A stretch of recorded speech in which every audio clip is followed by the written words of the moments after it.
So here is my HE1 option 5, which was Sculpture History. This is by me, R. Alex McCarter, and it's for my Humanities Course 223. These are the guiding terms that I used for this project. I picked mass, which is three-dimensional form suggesting physical bulk, weight, and density. Symmetry, which is a feature design of which two halves of a composition on either side of the center vertical axis are more or less the same size, shape, and placement. C, centered space, which is a site, natural or human, that organizes other spaces around it. And 4, sculpture in the round, which is sculpture freed from any background plane. So I know it's funny because this was just an example posted in there, but I actually got to thinking, and I really like history, and I really like Abraham Lincoln, and I know there's a lot of different statues of him and sculptures, so I really wanted to dive deep into more historical portions of it and see how that related to this humanities course. So the first one I did was the Lincoln Monument at the Lincoln Memorial. This was built in the year 1922. The artist was Daniel Chester French. This sculpture's mass is symbolic of the largeness of the historical achievements Lincoln accomplished. It is 170 tons and 30 feet tall. The focus is on the face of Lincoln, which the artist says is looking directly ahead and slightly down in a solemn yet heavy gaze. Lincoln is the center of the memorial and the center of the statue as he is seated in the middle and encompasses the entire seat. It is also a sculpture in the round, which the piece itself is the figure in the chair with no true background other than the wall, which is blank. It's also the center sculpture in the round of the piece of the whole memorial itself. There is symmetry to the figure, even with his hands and arms being in a different, or his hands being in a different position and his feet being in different placements. It's balanced and proportioned, and Lincoln is in a static position.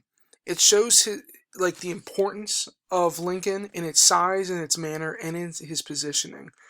I really liked here the detail in the face and what the artist was trying to portray with his gaze and what he was, you can really get lost in what he was thinking about, where was he, what was he doing, and it's really truly a testament and a memorial to him and his accomplishments. Next we have one labeled Abraham Lincoln. This was in the year 1871. The artist was Vinnie Ream.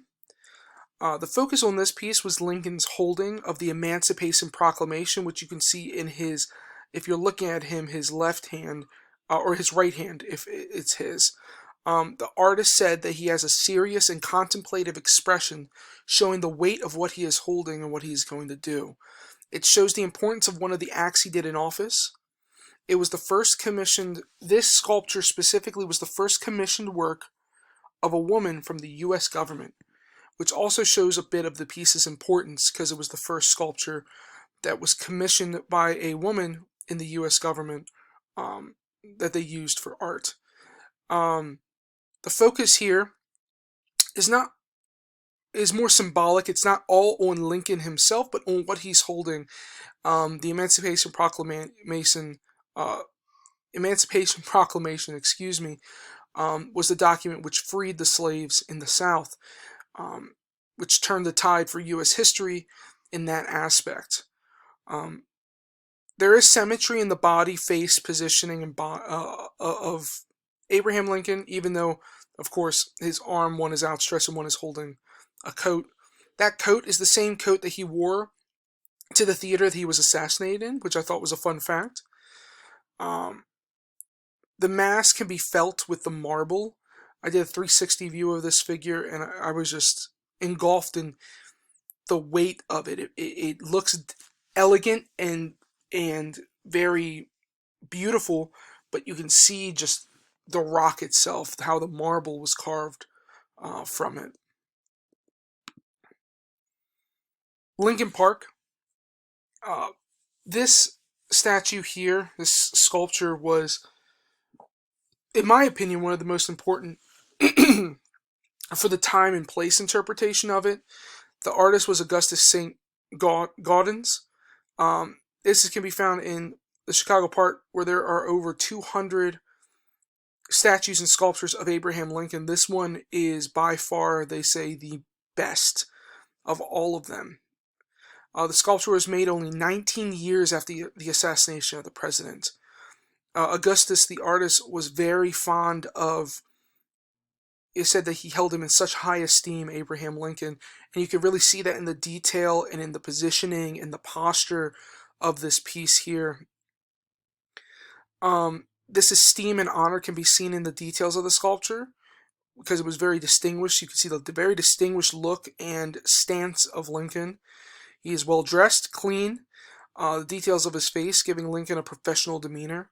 The mass of the statue is more like a real life tribute because it was the actual height of Lincoln, and the artist tried to scale everything proportionate to who Lincoln was. They actually used real life casts of Lincoln's hands and face to replicate his image. It is the center space in this natural park environment where everything else around it kind of centers through this sculpture. It shows sculpture in the round in its finest, with the nature of the Chicago park only being in the background. I also like the detail of the chair here showing the seal of the U.S. president with the eagle, just showing how he, in this sense, was very honored. This is mine. I labeled this called Lincoln After.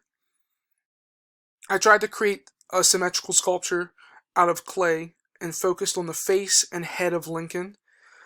I wanted to create this sculpture with an after-war, after-presidency Lincoln in mind. I focused on the mass of the head and made it the center space and made everything around that. The details I chose to focus on were his eyes with bags underneath of them, the wrinkles on his forehead and drooped cheeks, and his hair, which you can see some white, and is white and thinner. It was meant to show the physical toll that the stresses of war and unifying an entire country did on Abraham Lincoln, and to show his survival and thriving after those events. I picked this because all the other ones show him in a very honorable state, and if I was a more professional sculptor, I would make him still look distinguished and honorable, but I want to show just the weight of what he was carrying through the Civil War and through, the Emancipation Proclamation, the Gettysburg Address, seeing all these American lives being lost, and really seeing a nation that was in its infancy trying to survive, and how that took a toll on one man who was able to unify us and bring us out of that and really put us in a position to thrive in the future. So that is what I was doing with this. That's what I had in mind. I wanted the focus to be on the face, him to be center in the round still. I think that gives him the best capabilities there to really stand on his own history. And last but not least, these were my references. Couldn't get the formatting right to make it, a